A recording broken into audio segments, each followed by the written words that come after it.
Hello, ladies and gents, boys and girls, people of all ages, sexualities, and identities, and welcome back to another film review. And today's film review is none other than The Mandolrian and Grugu.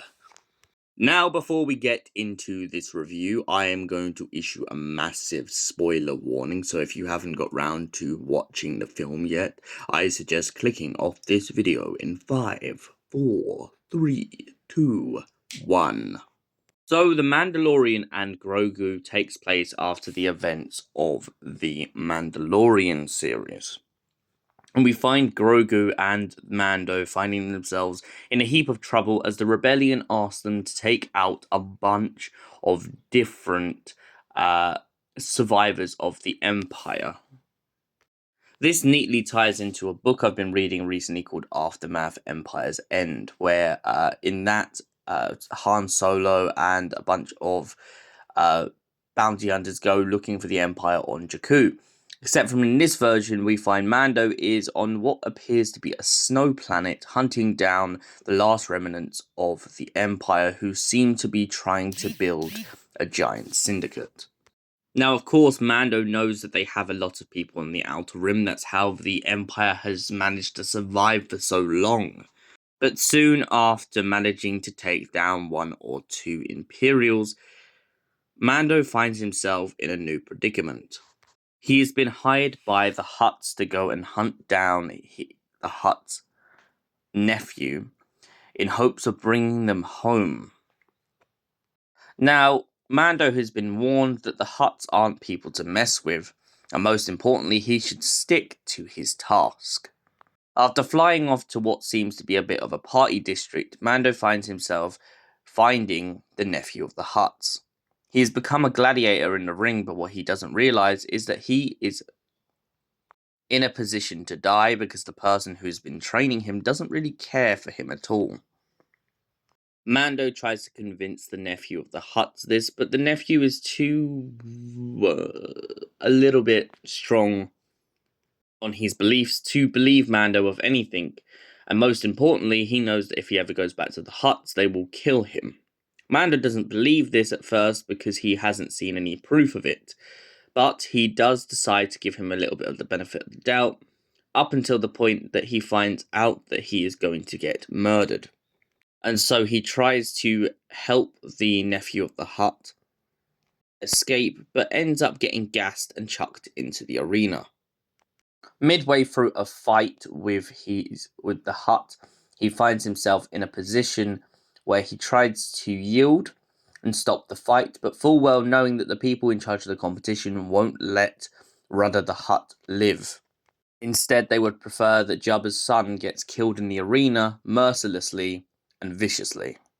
Rudder and Mando team up and manage to take down all of the creatures inside of the pit, and then manage to break out. Rudder tries to escape from Mando, but then gets chucked onto Mando's freighter and on his way towards his aunt and uncle.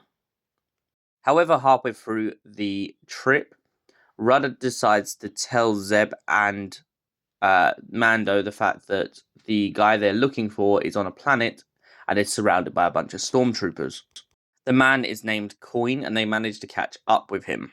Once catching up with Coin, they manage to take him in for interrogation, and Mando ends up in a bit of a sticky situation with the Hutts. When Mando tries to go back to his home, he is hunted down by a bounty hunter. Grogu and a bunch of the technicians have to go and save Mando. Mando manages to set Rudder free after a lot of considerable pain and almost a death. Mando almost dies through exposure to a poison from a dangerous dragon that leaves him badly injured and very incapacitated.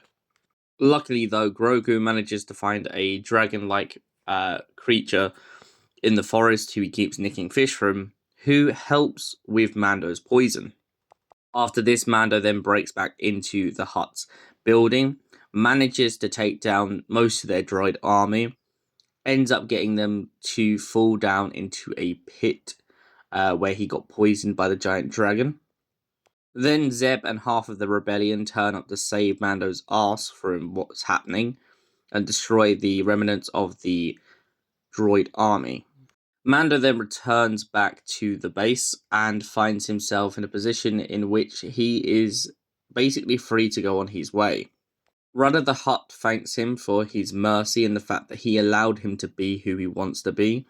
Rudder decides to join the rebellion and finally wash away his father's name. So, The Mandalorian and Grogu. What did I think of this film overall? Well, I can't lie. It was I enjoyed this film a lot. However, I did feel like when I got to the end of it that maybe the format of us watching it as The Mandalorian for so long has tainted a little bit of this film's image.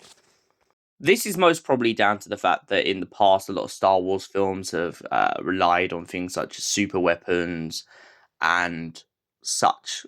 So finally to have a film that is more with one big bad enemy, I feel like is a massive change. Not a bad change, a brilliant change. But it definitely feels that we're kind of building up to something different here. A different direction for Star Wars. And it's a direction I'm really happy to see. And for that reason, I give The Mandalorian and Grogu a solid 10 out of 10. Thank you for watching, and we'll see you in the next film review. Until then, stay beautiful, you beautiful people.